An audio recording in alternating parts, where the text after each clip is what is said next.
chỉ tàu luôn nâng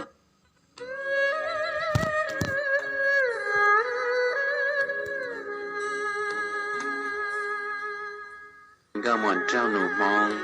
cha duy yêu là ở luôn nâng trái trư cha sai chỉ tàu luôn nâng sơ kén chờ sợi có tư lo tiếng gạo tiền trao ta lời lò có lúc qua mua trồng tàu bong trao họ và có sai chỉ tàu lời yêu cho có lúc nâng sơ kén chờ mua đầu rau có tàu cua thiết ta kế chia xia trao họ và có nhẹ thiết có xin gạo chỉ bố có yếu tố nâng và có lúc thiết có chờ đợi vì tụ nâng và các lô thiết con tràn đà xã chỉ tàu luôn nâng lời yêu trâu dị nâng mua xem lúa nô rồng đi con do hai tìa các trâu sẽ là của lời ý lân tu nhớ trâu hậu dị nâng mua xem lúa nô thì có đèn đà họ trâu còn là trâu lời ý lân xã nhớ trâu hậu dị nâng giò nhẹ thì có cho kể lu yếu trâu phải rồng dạng gạo đi ót cho kể và ý lân yếu tàu tàu ít cho mù tụi mình cứ ra do hai tìa mua ít nô tư có mua mình sành cho trò chơi trong trận đại lý có nhiệt hết có xin cỡ hài trên chế mình sành chú yếu tàu tàu sơ kể và trò cá chỉ tàu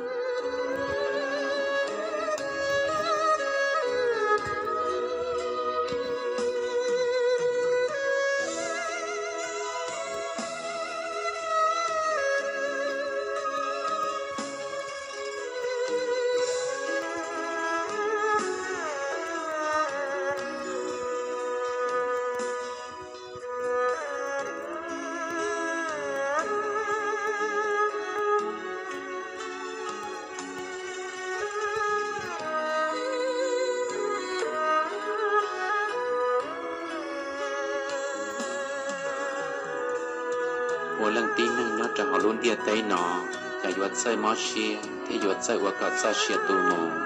，vì giờ nhẹ chỉ tạo tê kế xin cho, mua trắng tê mấy lần mua, giờ hai tiệt thảo tư, mua ít tu ở dù tụ luôn đây vui dẫn lời chè, sau ta là vừa chỉ tua, sau sẽ là vừa gia mù, tê mình chu pli là vừa một thời thiên vừa chia, chỉ ngay này tạo thiên luôn mình chơi mua, là vừa nhát tông chào liền chào. Có chỉ nâng tuần đòn nâng thổi dây sai, làm chết chỉ nâng yuột trời chỉ lai. Có chỉ tuần đòn nâng thổi dây khò, làm chết chỉ để tay yuột chỉ cho. Sợ linh đã lò, sao qua mơ, mấy lần mùa.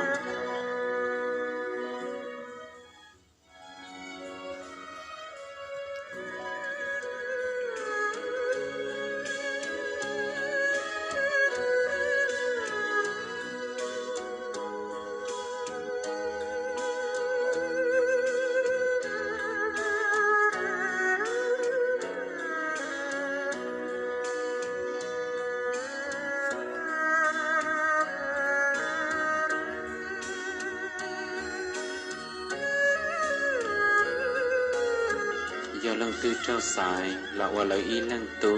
nhớ trao hậu gì nên giò nhẹ để nên đành đạo họ trao cỏ lọ trao lời ý lần xài nhớ trao hậu gì nên mua xem luôn nương chỉ nên sao kể lu vừa trao chạy tuôn trò trong dạng gọi đi tù đây và ý tu vừa tòng từ một ý sát trong mấy lần mùa giờ hai tiếng một ý nô tư có mua mấy tuôn chua trò chê trong trận đại lý con nhẹ thế con xin gỡ hài trên chế mấy tuôn chua vừa tan thoát ra cái chia sẻ nhớ cho họ luôn địa tây nó chỉ mà muốn gì là vì giờ mấy tuần chưa sai chỉ tao lại dư để nhớ chia thì giờ tao sốt số dạ nhớ cho họ luôn địa tây nó tụi mấy cứ giờ có giờ qua ở tụi đã chỉ chia lý so kia có lúc qua mua ta chỉ nằm mồ để tí lâu giờ cho coi dàn đó tí lâu một có sét Charlie luôn tu để Charlie đại à vì tí lâu chỉ xả bỏ ít tu nâng dòng đi con nó lúc qua mua bóng sụt xuân nung tí lâu kia đâu có muốn gì hay tìa sợ lăng tư là những trai tư trả mọi ít nô tư dù tàu ọc hóa tua trái thiết tua cũng dù tụ lút trong sợ lăng tư là những chỉ xả bỏ lúc xì hờ và dù tụ lút hạ không giàu chưa ê ua lòng niệm tành chuan đây là lòng phong ca và mê plau mua đào lợi dạ tu xe can gạo lì nếu cha lòng hào tua trái có ý mua và rau can đợi nét sơ kể lưu giờ nữ luôn giao hai chỉ tao đi trả trâu co lò nữ luôn xe luôn trừ do hai trâu co hai tìa và ý xe chỉ son cho sơ cũ là ấm tụi nâng cũ lưu giờ ư sư sơ xóa dạ nhắc cho hóng địa tây nó để thiết đi dùng cho lào xe cho nó chê của yon dạy có một lo can đài trong dạng gọi ư chỉ tàu xí bao đùa sợ đi chả lò chỉ mà đi xe qua chùa tôi xin chỉ là xưa ở mà mấy đang nộp mong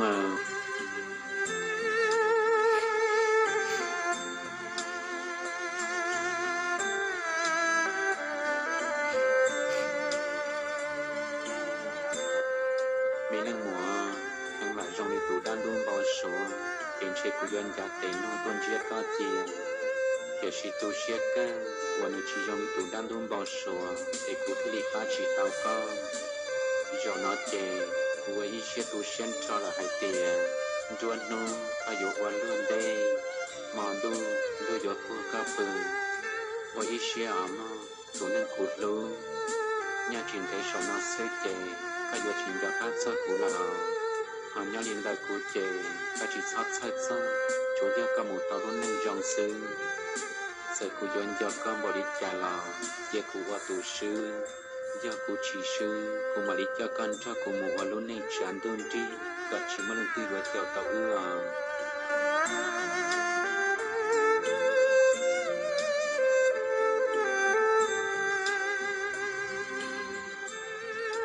mấy lần mùa sợ luôn điệt tay nó dỗ mà chuột đa chuột đu làm bỏ đi trả lò cô chuột thọ cả luôn điệt tay nó chỉ sợวันน่ะcháuน่ะchia ý vừa đồn đại cú mồ giờ về đi trả tiền để tụi nâng cú lô thì lịch chỉ qua tụi đoan dọn dọn trọ trọ cú giờ về đi trả tiền để tụi nâng cú lô thì lịch qua tụi đoan chán đu chi trọ cú sư mấy lần mùa sợ cú giọt lú có bỏ đi trả lò cú giọt tao dạy có mù lời ấm vì cú giọt tụi sư sơ số giả nhá trọ tiền nó dầu nó chê cô tôi xuyên cho là hai tiền cô vô chỉ tàu rõ ít tuần nè sẽ chống rong đi con nó lại giờ hai tiền luôn chỉ lúc con chỉ có vô tàu nó món xưa của mua họ giờ hai tiền luôn lúc con chỉ có vô chỉ cho phát xưa cô sở linh đó là của cha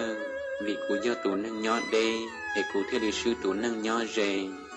giờ mọi ít nhốt từ kia tàu cô vô kia đâu có hai tiền có do ý tư bỏ và cho trời của lúc xe luôn trừ và đâu của do chia là chia chỉ tàu do tôi là tôi chỉ nhau dòng tại do đi tốn năng tôi chỉ lư dầu nó chè lúc xe luôn chỉ do xin dạy cái là dễ một đế ru rù vì lúc của mua không chỉ mua nông thì sẽ do hậu đế ia là nâng lúc xe luôn chỉ dân dòng chỉ tàu sợ kén chỉ xe mà đi chia và tự và ẩn dù một ít xìa mấy lần một mong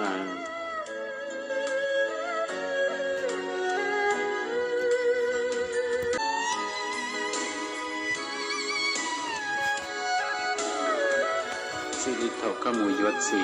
ยกก็เนี่ยหลับซ้ำเนี่ยเขาเนี่ยนอเจกูย่ออีแรงเขาเชื่อขัวซื้อ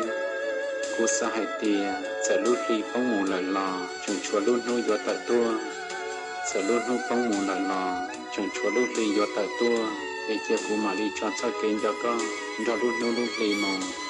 แต่ชีตัวเชื่อได้หมูรุ่นหูรุ่นรีตัวจงชีจางหมดเตนูรุ่นดูยวนซองmột tay mà luôn đuôi gió chào luôn nông tua là luôn nông gió chỉ một đôi chán đôi chi luôn lì tua là luôn lì gió chín trà giờ của gió ta có thể chơi xong làm chơi các gió chỉ trò là kháng là tí tàu để tí lúc chơi lui nhau cho khá là trâu ý rong gì trò vì giá tí chỉ tàu để thầu luôn nuôi gió phong của thiên gió có ý rong thầu luôn lì gió tua của thiên tàu có ý rong chỉ biết sẽ đào trong cái tu sẽ cần gạo lì mình có sợ cái lúc trâu cho lọt xía trong dàn gạo linh gần trề và ít tu vừa tàu một nhau ít lúc bà đê sợ thọ cơ có sợ cái lúc thiết lý thọ chính đấy tàu bác hoàng có sợ cái lúc trâu xí chạy tuần trò tụ luồng câu thiết lý của thiết sáng một trò tụ tuần trâu hai tiền và lý cơ quả chừng lúc cũ thiết và lý cơ quả chừng giọt cũ giờ hai tiệc có chừng lúc thế chừng giặc của nó chè lý tôi say của vợ rau cơ nhớ cho họ luôn biết đây nọ lọt sau trong lúc tì cậu ó là do cậu pe lúc ó tiền tu xong ó xét trò nọ tụ luồng câu thế lý bự cây mơn tì trong sơ kề và trò cá chỉ tàu tụ luồng câu thế lý trong giọt sơ kề lưu xuyên sập lại chuyện giặc ăn giò trên giọt sơ kiến lưu thiết sơ kiến cho trâu tụt luồn trâu ý lăng ở tuần trề ý chồng mới tuôn xài lùa tư vì do con này là chỉ mà lúc xét lúc chuột sơ lùa lử lăng lử tù nên sơ kiến lưu theo lịch trâu xìa trong dàn gạo lý tê bà hoa bà chùa của ít lê sư tư dội gia mộng vì sơ kiến lưu thiết sơ kiến do nhau trò họ luôn việt tây nọ chỉ mà lăng tư dọn thiệt tàu sơ thầu cơ chê chúa do á lô của dòng dàn gạo lý tù mình xài hoặc tàu hải ta lò lợi nọ sư gió can tròn trong một sản pha có mòn đau chê mà lý trọc á lò chín chi đùa mò trong mình có mòn trâu nổ và ta tỏ nhân cho lúc của mò